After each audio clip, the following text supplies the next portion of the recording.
We've got so many letters preserved from her. Yeah. And they're down in, I'm going to get this backwards, they're mixed up, but it's the North London Model Engineering Society or Club. So you've got one in 1954, written February 16th, where she's writing to a friend of hers who was Geoffrey Cashmore, who became sort of her best friend within the railway modelling Oh, wow, sphere okay, yeah. in her later years. Dear Jeff, thanks for the letter and draft, but hoping you won't mind, I've revised the same. First, to cut out the Ches business, which I hate as much as being called maestro or model engineer. And secondly, to eliminate the masculine pronouns, which, thanks to nature, don't apply anymore.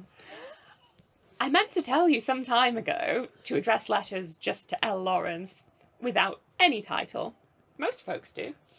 She actually had, with many of the chief mechanics of the various railway companies, right through like the 40s and things, and the 30s, she was actually in correspondence with a lot of them about locomotive designs and testing of things on small scales for them. Yeah. Like, she got heavily involved with full-scale locomotive design Wow. through these connections that she built, because she was so respected Yeah. at being able to miniaturize the art of modelling. It's just amazing. It is amazing. Another one to Jeff. Dear Jeff, thanks for the note.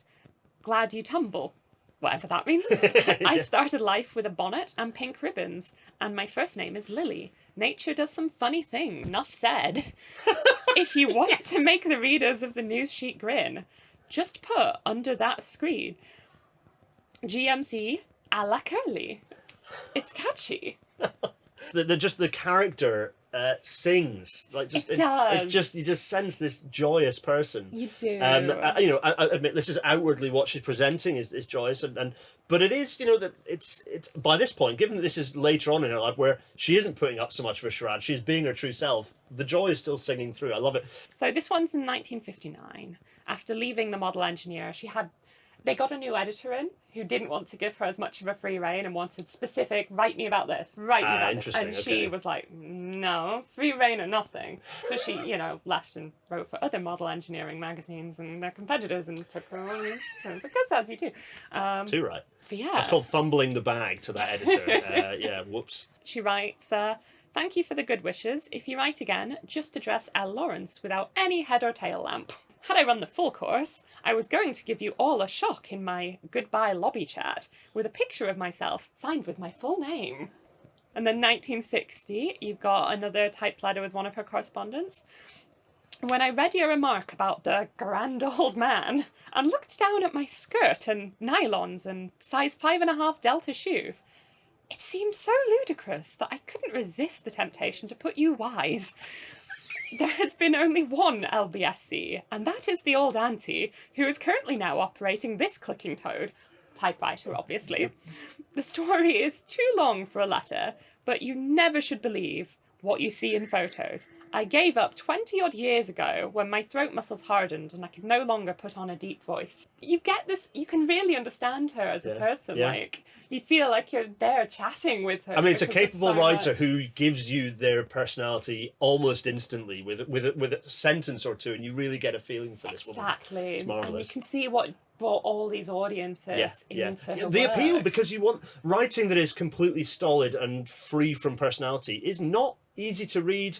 It's not appealing, and it doesn't draw you back in. Actually, writing with personality, whether it's prose or whether it's journalistic, actually the personality within there allows you to know who you're listening, who the perspective you're seeing that or reading from. It's really lovely writing. If we were to turn this into Writer's Corner, I get to call myself one of those because I've got one book out. But Writer's Corner, like, her writing it's so laden with her personality. It's so rich. It's wonderful. Exactly. I mean, she continued in that letter, like, the reason why I never have any strangers call here? If anybody asks for Mr. Lawrence on the telephone, I just say, not here. And if they ask when he will be, I reply, can't say. At one time, I sometimes visited friends. I have very few left now, but it usually finished up with a lobby chat with their wives and daughters about clothes, kids, and the usual feminine gossip. And to avoid offending the boys, I dropped out.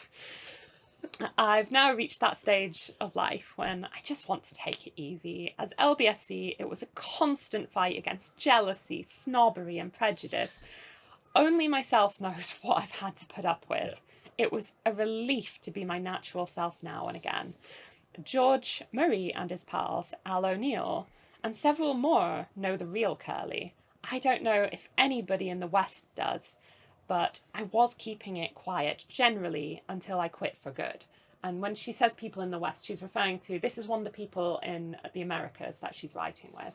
Ah, I see. Okay, yeah. That last sort of paragraph gives us a bit of a peek behind the curtain of what she was actually dealing with. This joyous, heroic sort of front-facing sort of persona, but actually she is hinting there, very honestly and earnestly, as in her latter years where she's stopped caring. It's like, I've had to deal with this, by the way.